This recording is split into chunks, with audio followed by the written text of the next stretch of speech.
आज आम जानिबा कन्स्टिपेशन को ठीक करुवा गोटे सिरप्र विषय। कन्स्टिपेशन माने होची आपनको जो स्टूल अच्छी से हार्ड हो जाइए, आपण को होनी 2 दिन 3 दिन है झाड़ा जाऊ ना आपण पूरा टाइट हो जाइए किंबा आपण को झाड़ा होनी, तो से जिनस को कह जाए कन्स्टिपेशन। तो ताकू ठीक करुवा गोटे सिरप्र विषय आज आम जानिबा, जार ना होची फ्रीलेक्स सिरप। तो यार कंपोजिशन होची liquid paraffin and milk of magnesium suspension.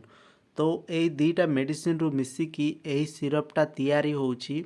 तो यही सिरप्र विषय आज आम डिटेल्स रे जानिबा, कौन यूज को ना रे किनी पारिबे, केते डोज केमिति खाइबे, साइड इफेक्ट कौन, सबु जिनस डिटेल्स रे जानिबा।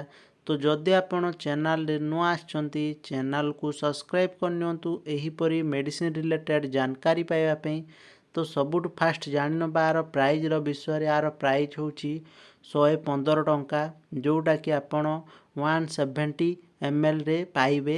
ठीक अच्छी। तो यार जो कंपोजिशन अच्छी ता विषय जान बा। एथिरे रहूची लिक्विड पैराफिन रहूची 3.75 ml, आउ रहूची milk of magnesium 11.25 ml, each 15 ml content रे 15 ml रे एतिकी रहूची। ठीक अच्छी। नेक्स्ट जानी नबा को ना रे आपण किनी पारिबे एही सिरप को। तो आपण फ्रीलेक्स सिरप रो ना रे किनी पारिबे, किंबा आपण किनी पारिबे क्रीमाफिन सिरप रो ना रे कोनोसी भी मेडिसिन स्टोर रे किनी पारिबे। क्रीमाफिन जोटा बहुत फेमस आर ब्रांड नेम, सेही ना रे आपण कोनोसी भी मेडिसिन स्टोर रे आपण एही सिरप टाकू किनी पारिबे। नेक्स्ट जानी नबा यूज रो विषय।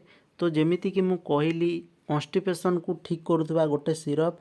जदि आपण स्टूल हार्ड हो जाइए किंबा आपण 2 दिन 3 दिन है झाड़ा जाई नाहंती, सेही टाइम रे आपण यूज करि परिबे। एही सिरपटा कौन करिथाय कि आपण जो स्टूल अच्छी झाड़ा अच्छी ताकू सॉफ्ट कर देई थाए। जो हार्ड हो जाइथिबो स्टूलटा ताकू सॉफ्ट कर दबो, ता सहित लुब्रिकेंट कर दबो, पूरा पतला कर देकी लुब्रिकेंट कर दबो। आपण जो स्टूल अच्छी तापरे आराम रे पास हो जिवो, आपण को पेन हबनी, कष्ट हबनी झाड़ा गला टाइम रे।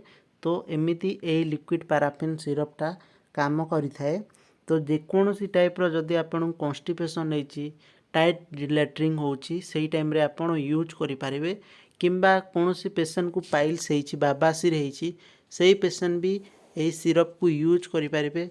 जो टाइम रे पाइल्स होई थाए कोन हुए कि स्टूल कला टाइम रे, झाड़ा गला टाइम रे ताकू पेन होई थाए, कष्ट होई थाए। जो टाइम रे कि झाड़ा जोटा थाए टिके टाइट हो जाए, तो जो टाइम रे आपण एही सिरप को यूज करिवे, एही सिरप कौन करिवो कि आपण को जो स्टूल अच्छी झाड़ा अच्छी ताकू पूरा सॉफ्ट कर दबो। सेहीठु आपण को जमा भी पेन हबनी पाइल्स टाइम रे।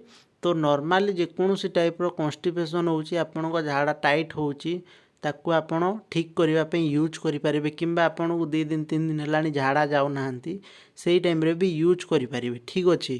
तो नेक्स्ट जानि नबा साइड इफेक्ट विषय। यार कॉमन साइड इफेक्ट होची नोजिया, वोमिटिंग, पेट पेन हो पारे, किंबा आपण को डायरिया हो पारे, पतला झाड़ा हो पारे। एटा होची कॉमन साइड इफेक्ट। जदि ए भितर कोनोसी प्रॉब्लम हैला किंबा आउ अलगा कोनोसी प्रॉब्लम हैला, सिरप यूज करबा बंद करिकी डॉक्टर को देखेबे। वीडियो रो लास्ट जानि नबा साइड डोज रो विषय, केमिति आपण खाइबे। आर जो जदि कोनोसी छुआ अच्छी 5 वर्ष रु 10 वर्ष अच्छी, तो ताकू आपण 5 ml दिन को थरे दे पारिबे राति रे खाई सारला परे सोइला टाइम रे। किंबा कोनोसी छुआ अच्छी 10 वर्ष रु 15 वर्ष अच्छी, तो ताकू आपण 10 ml दिन को थरे राति रे सोइला टाइम रे दे पारिबे। यार एडल्ट डोज होची आपण 15 रु 20 ml दिन को थरे खाई पारिबे राति रे। ठीक अछि। खाई सारला परे आपण राति रे ही खाइबे। जदि आपण को राति रे खाइचंते सकाळे जदि स्टूल न गला, सेही टाइम रे कोन करि पारिबे, आउ थरे सकाळे आपण राति रे जेतिकी डोज खाइचंते सेतिकी डोज आउ थरे खाई पारिबे। ठीक अछि। एटा थिला आर डोज। तो फ्रेंड्स माने एटा थिला कन्स्टिपेशन को ठीक करदबा गोटे सिरप रो विषय रे details video. Thank you for watching.